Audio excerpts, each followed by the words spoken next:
Hola, ¿qué tal? Mi nombre es Antonio Kemech. En esta ocasión vamos a platicar acerca de normatividad fiscal. Es una materia que estoy cursando actualmente dentro de la licenciatura en Gestión y Administración de Pequeñas y Medianas Empresas en la UNAD. Y pues bueno, vamos a tocar 4 temas fundamentales. El primero es finanzas públicas. Vamos a hablar también de política fiscal, política de gasto público y por último vamos a tocar el tema del presupuesto. El primer tema a desarrollar el día de hoy es finanzas públicas.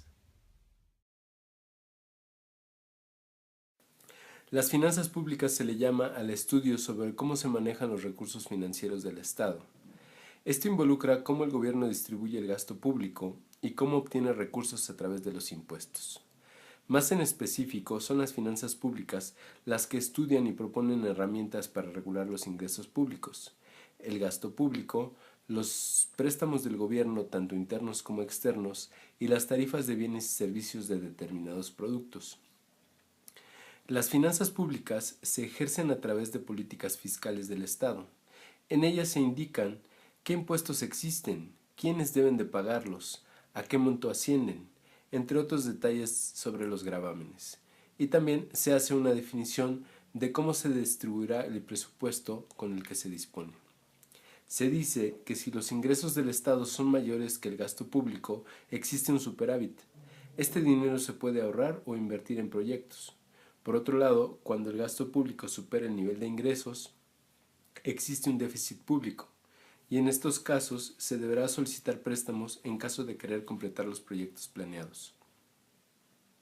Dependiendo del sistema de gobierno, se puede hablar de una finanza pública a nivel país y también a nivel Estado. La distribución de recursos se puede dar de dos formas. En un sistema centralista, un poder central define la distribución de recursos. En un sistema federal, la distribución de recursos es definida por cada estado. En el ámbito de las finanzas públicas, se consideran los efectos gubernamentales en la asignación eficiente de los recursos, la distribución de ingresos y la estabilización macroeconómica. Las finanzas tienen como función contribuir al desarrollo económico del país. El Estado debe velar que exista una distribución equitativa de las riquezas, incentivar a los inversionistas y a la producción, crear un clima de confianza política, establecer una estabilidad legal, disminuir la tasa de inflación, entre otras variables, ya que éstas generan empleo e incentivan el crecimiento del aparato productivo. El desarrollo económico del país depende de la buena gerencia y administración que realicen los representantes del Estado.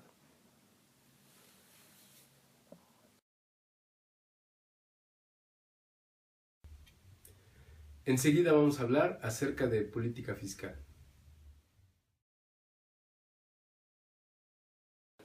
Lo que se conoce como política fiscal es una división enmarcada en la política económica que se encarga de establecer el presupuesto del Estado, con los impuestos y la variable del gasto público como puntos a considerar para conservar la estabilidad financiera. El propósito de la política fiscal es posibilitar el crecimiento de la economía, amortiguar los vaivenes de los periodos económicos y garantizar la administración adecuada de los recursos del Estado. Las medidas de la política fiscal tienen incidencia en el corto plazo en el nivel de empleo, la producción y los precios de mercado. En última instancia, la política fiscal debe servir para distribuir la riqueza del país y corregir los fallos del mercado. Por cuestiones éticas, esta favorece a los que menos tienen para lograr la inclusión social. La política fiscal se refiere al efecto global de los resultados del presupuesto en la actividad económica. Las 3 posiciones posibles de la política fiscal son expansiva, contractiva y neutral. Una política fiscal expansiva implica un aumento neto del gasto público a través de una mayor recaudación fiscal o aumentos en el gasto público o una combinación de ambos. Esto dará lugar a un déficit presupuestario mayor o un menor superávit. La política fiscal expansiva se asocia generalmente con un déficit fiscal. Una política fiscal restrictiva o contractiva se produce cuando el gasto neto del gobierno se reduce, ya sea por una mayor recaudación fiscal o reducción del gasto público o una combinación de los dos. Esto llevaría a un déficit fiscal menor o un mayor superávit. La política de contracción fiscal se asocia generalmente con un superávit.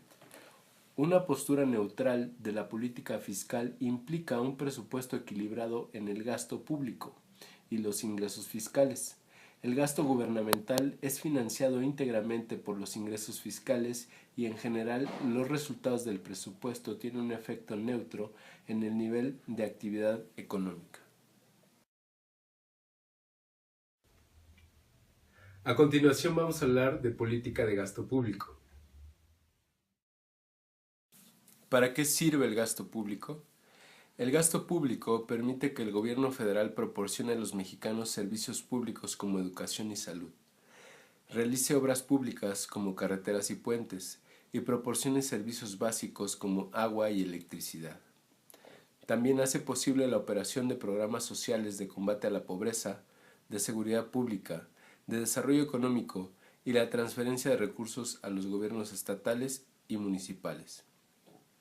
Entre otros, asigna recursos públicos para el funcionamiento del Honorable Congreso de la Unión, para la procuración e impartición de justicia y para el sistema electoral.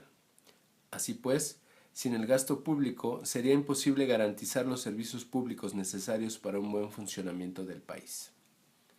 ¿De dónde se obtienen los recursos para el gasto público? Los recursos para el gasto público se obtienen principalmente del pago de impuestos de los ciudadanos, de los ingresos por la venta de petróleo, de la venta de bienes y servicios públicos, y en el caso de seguridad social, de las aportaciones de los trabajadores y patrones a esta. De esa manera, el gasto público está limitado por la cantidad de ingresos obtenidos. Cuando la suma total de estos ingresos no alcanza para cubrir el gasto público que se presupuesta, es necesario pedir préstamos para cubrir la diferencia. En el pasado nuestro país sufrió niveles de endeudamiento público insostenibles, razón por la cual hoy en día se aplica una política sana de gasto público, en donde la deuda del gobierno federal no se compromete el futuro de los mexicanos. El gasto público es el total de gastos realizados en el sector público, tanto en la adquisición de bienes y servicios como en la prestación de subsidios y transferencias. En una economía de mercado, el destino principal del gasto público es la satisfacción de las necesidades colectivas, mientras que los gastos públicos destinados a satisfacer el consumo público solo se producen para remediar las deficiencias del mercado. También los gastos públicos de transferencia que tienden a lograr una redistribución de la renta y la riqueza. Por último, vamos a hablar del presupuesto. Para que el gobierno federal conozca con cuántos recursos dispondrá para el gasto público, en qué se gastará y cómo se rendirá cuentas a la ciudadanía, existe un procedimiento llamado ciclo presupuestario. El ciclo presupuestario se compone de 6 etapas: los ingresos, el presupuesto, la aprobación del presupuesto, el gasto autorizado por la Cámara de Diputados, la evaluación de los programas en los que se gastó el dinero y la rendición de cuentas. ¿Cómo se elabora el presupuesto de egresos? Cada año el Ejecutivo Federal identifica cuáles son las necesidades más importantes de los mexicanos. Con base en ello se elabora un proyecto de presupuesto de egresos, que propone cómo se deben distribuir los recursos para satisfacer cada una de las necesidades. El proyecto de presupuesto de egresos de la Federación se envía a la Cámara de Diputados a más tardar el 8 de septiembre de cada año para que se revise. Y si se considera necesario, se modifique. Una vez analizado el proyecto de presupuesto e incorporados los cambios que se hayan acordado, los diputados tienen hasta el 15 de noviembre para aprobar el presupuesto de egresos. Ya aprobado y publicado el presupuesto de egresos de la Federación en el Diario Oficial de la Federación, el gobierno federal puede gastar los recursos aprobados a partir del 1 de enero del siguiente año. ¿Cómo entender el presupuesto de egresos? El presupuesto de egresos de la Federación puede ser visto de 3 maneras diferentes: quién gasta, en qué se gasta y para qué se gasta. La primera distingue la institución responsable del gasto. La segunda clasifica el gasto de acuerdo al uso de los recursos. Puede ser gasto de inversión o gasto corriente. Y la tercera agrupa el gasto dependiendo de su destino. Puede ser gasto social o en seguridad pública, por ejemplo. Muchas gracias por su atención. Con esto termino mi presentación. Espero les haya gustado. Nos vemos la próxima oportunidad. Hasta pronto.